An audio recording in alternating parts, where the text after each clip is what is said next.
Before you ever walk down the aisle, before you ever promise forever, there is a reality most people never say out loud. A modern relationship today is statistically more likely to be dissolved by a legal signature than by a lifetime fully lived together. And that single truth alone should make you pause, not out of fear, but out of awareness, because something has clearly shifted beneath the surface of love, commitment, and partnership in a way most people feel but cannot explain. Think about it. Our grandparents built relationships that stretched across decades, 50, sometimes 60 years, enduring hardship, boredom, growth, and change without constantly questioning whether they should leave, while today, people walk away faster than any generation before them, not always because something catastrophic happened, but because something subtle changed in how they perceive fulfillment, identity, and what they believe they deserve from another human being. So the real question isn't just, why are relationships failing more often? The deeper question is this: what has changed inside people that makes staying feel harder than leaving? Because if you reduce it to simple answers like lack of loyalty or people have changed, you miss the entire psychological transformation that's happening under the surface. This isn't just about cheating or constant arguments anymore. This is about expectation overload, identity confusion, and a silent recalibration of what individuals believe a relationship should give them versus what they are willing to build within it. We are living in a time where happiness is treated as a constant requirement instead of a fluctuating experience, where comparison is fueled daily by what people see online, and where dissatisfaction is no longer something to work through. It's something people feel entitled to escape from immediately. And that shift has consequences. Because when expectations rise faster than emotional discipline, even the smallest friction starts to feel like a fundamental incompatibility. And what could have been resolved with patience slowly turns into justification for exit. In this breakdown, we are going far beyond surface-level explanations. We are going to dissect the real forces driving this modern collapse. How the expectation trap quietly sets relationships up to fail before they even begin. How constant digital stimulation rewires attention, attraction, and satisfaction in ways most people don't recognize. And how specific behavioral patterns, things that seem small and harmless in the moment, gradually stack up until they become irreversible decisions. This isn't about fear, and it's not about telling you relationships don't work. It's about showing you the unseen mechanics behind why they are breaking down more often today, so you're not operating blindly in a system that punishes ignorance. Because once you understand these patterns clearly, you stop reacting emotionally to every conflict, you stop misreading normal challenges as signs of failure, and you start building with intention instead of assumption. And in a world that is quietly pushing people toward disconnection, that level of awareness might be the one advantage that allows you to create something stable, something resilient, and something that actually lasts while everything around it keeps falling apart. Most people move through relationships on instinct, reacting, assuming, repeating. But a few choose something different. They pause, they observe, they understand. If you're the kind of person who questions patterns instead of blindly following them, who wants clarity instead of confusion, awareness instead of reaction, then you're exactly where you need to be. This isn't about taking sides. It's about seeing things for what they are, without distortion, without ego. If that mindset speaks to you, subscribe and stay connected. Add your perspective in the comments. The conversation matters here. Background work. No narratives. Just deeper understanding and better decisions. To understand why divorce is rising, we must first look at a concept called the paradox of choice. In the past, people married someone from their own village or their own church. They had 5 or 10 options, so they picked the best one and worked hard to make it work. Today, because of the internet and dating apps, our brains feel like we have thousands of options. When a marriage gets difficult, as all marriages do, the choice in the back of your mind starts to whisper. You think, maybe there is someone better out there who won't make me feel this way. This is a psychological trick. Having too many choices actually makes us less happy with the choice we have already made. It makes us less likely to put in the hard work of fixing a problem because we think it is easier to just find a new person.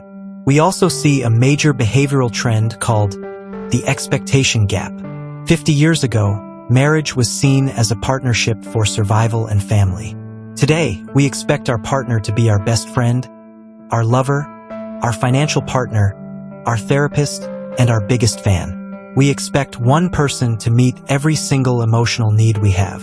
This is a massive amount of pressure to put on a human being. When your partner inevitably fails to meet one of these many needs, you feel unhappy.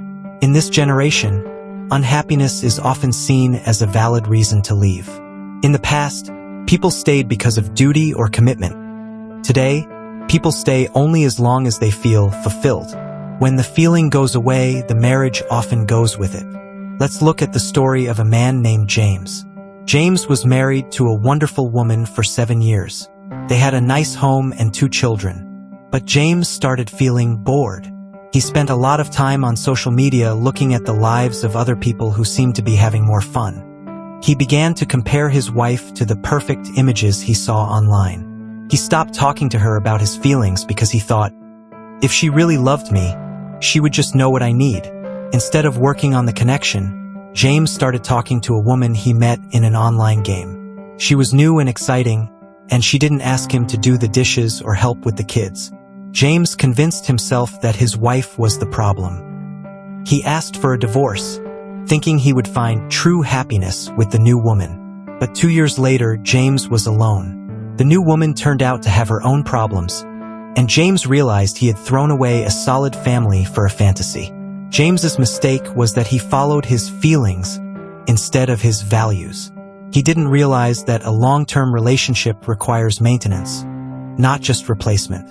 In relationship psychology, we see that men and women often have different triggers for divorce in this generation. For many men, the trigger is a loss of respect or a feeling that they are just a wallet for the family. If a man feels that his effort is not seen and that his partner is constantly critical, he starts to withdraw emotionally. For many women, the trigger is emotional neglect. If a woman feels she is carrying the entire emotional weight of the home alone, she begins to feel resentful. Resentment is like a slow poison. It doesn't kill the marriage in one day, but it eats away at the foundation until the whole thing collapses. Observation shows that by the time someone actually says the word divorce, they have usually been thinking about it for 2 or 3 years. Another reason divorce is increasing is the lack of conflict skills. Because our generation is used to getting everything quickly. Fast food, fast internet, fast answers. We have lost the ability to sit with discomfort. When a couple has a big argument, they often don't know how to repair. Repair is a psychological term for how you come back together after a fight. If you don't know how to repair, every fight adds a new brick to the wall between you. Eventually, the wall is so high that you can't see each other anymore. People walk away because they don't know how to climb over the wall they built. We also have to talk about financial independence.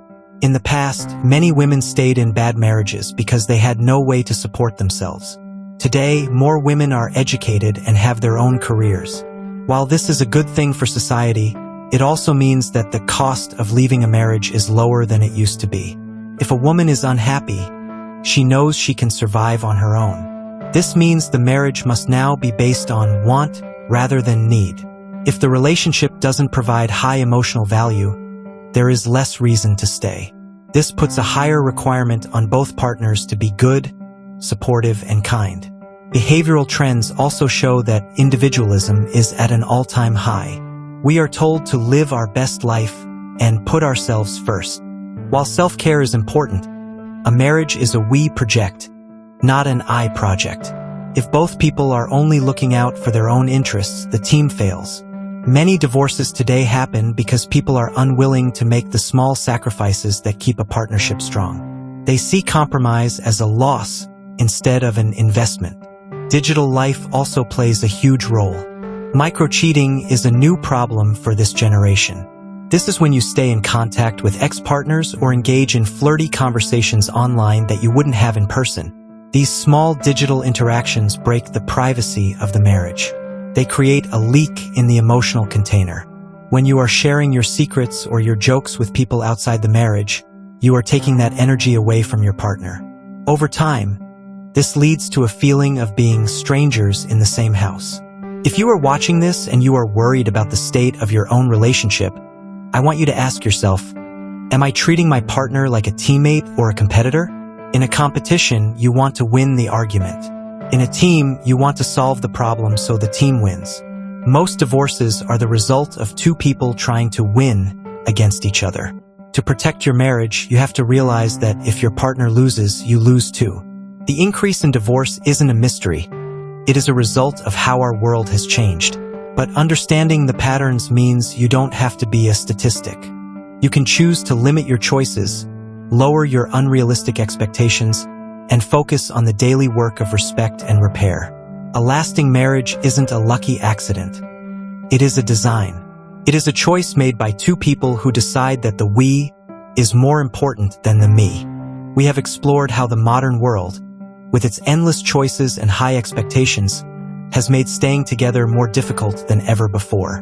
But understanding the problem is only the first step. To build a marriage that survives this generation, you must understand the deep emotional mechanics that keep two people bonded when the world is trying to pull them apart. We need to talk about the slow fade, the process where two people don't stop loving each other, but they stop noticing each other. This is the psychological space where most divorces are actually born. In relationship science, there is a concept called emotional responsiveness. This is the ability to notice when your partner is reaching out for connection, even in small ways. If your partner makes a comment about a bird outside or a news story, and you ignore them, you are missing a bid for connection. Observations show that couples who stay together notice these small bids 80% of the time. Couples who divorce only notice them 30% of the time. It isn't the big vacations that save a marriage. It is the small moments of paying attention. You made it to the end, which means you're not here for noise.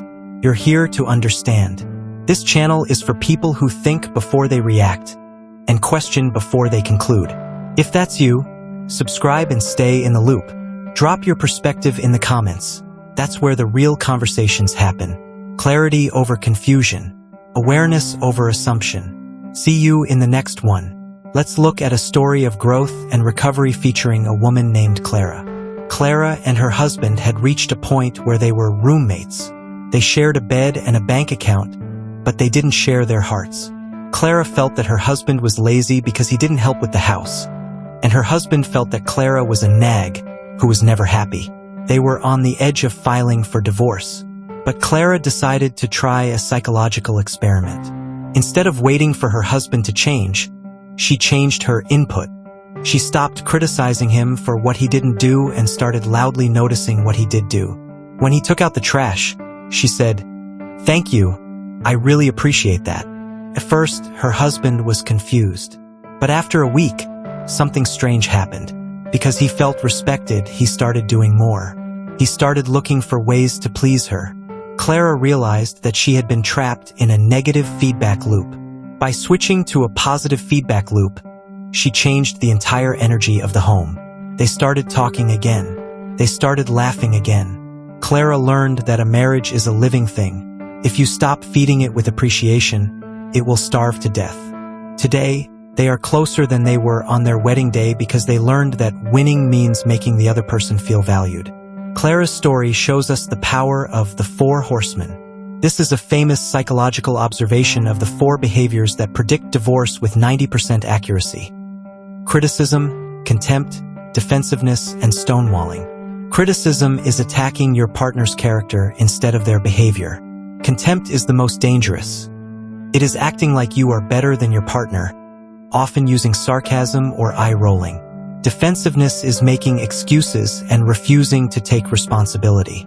Stonewalling is shutting down and refusing to talk. In this generation, we see these 4 behaviors everywhere. Because we are stressed and tired, we lash out. But if you allow contempt into your marriage, you are inviting a judge into your home. To stop a divorce before it starts, you must replace criticism with gentle startups and replace contempt with appreciation. We also have to look at the social media shadow. Many divorces in this generation happen because people are living 2 lives, their real life and their digital life. People often post perfect photos of their marriage while they are fighting in the car on the way home. This creates a cognitive dissonance, where your brain feels a disconnect between what you show the world and what you feel inside. This stress makes you more likely to give up. To protect your marriage, you must prioritize the real over the real. Put the phone down and look at the human being sitting across from you. Another reason for the increase in divorce is the loss of shared meaning. In the past, couples had a shared goal: raising a family, building a farm, or serving their community. Today, many couples are just two individuals living parallel lives. They don't have a mission. Without a mission, the marriage feels like a burden instead of a vehicle. A high-value couple creates a family vision. They decide what they stand for and what they are building together. This shared meaning acts like a glue that holds you together when the emotions get difficult. We must also talk about the boredom trap. In a world of constant dopamine hits from our phones, a stable marriage can feel boring. But psychology tells us that boring is often just another word for peaceful. Many people mistake drama for passion. They think that if they aren't fighting and making up, the love is gone. This is a behavioral mistake. Real love is a slow burn, not a forest fire. To survive this generation, you must learn to value the quiet, steady safety of a partner who shows up every day. Finally, realize that divorce is often the result of unspoken resentment. People stop talking about the small hurts because they don't want to start a fight. But those small hurts grow into emotional debt. Eventually, the debt is too high to pay, and the person leaves. The solution is radical honesty, delivered with radical kindness. You must be able to say, "It hurt my feelings when you said that," without it turning into a war. Marriage in this generation is harder because the exit signs are everywhere. But a door that is easy to leave is also a door that is easy to stay in if you choose to lock it from the inside. Commitment isn't a feeling. It is a logical decision to keep working on the same problem with the same person until you find the solution. You are not a victim of your generation's trends. You are the leader of your own life. By choosing awareness over assumption and respect over reaction, you can be part of the percentage that makes it to the finish line together. Making it to this point says more than you think. Most people skim the surface. They hear just enough to react, but not enough to understand. You stayed, which means you're willing to sit with ideas, to question patterns, and to see things more clearly than most. That's where real growth begins. If this perspective gave you something to think about, stay connected, subscribe, and be part of a space where we don't rush to judge. We learn to understand. Leave your thoughts below, not to argue, but to add depth to the conversation. Keep sharpening your awareness. I'll meet you in the next one.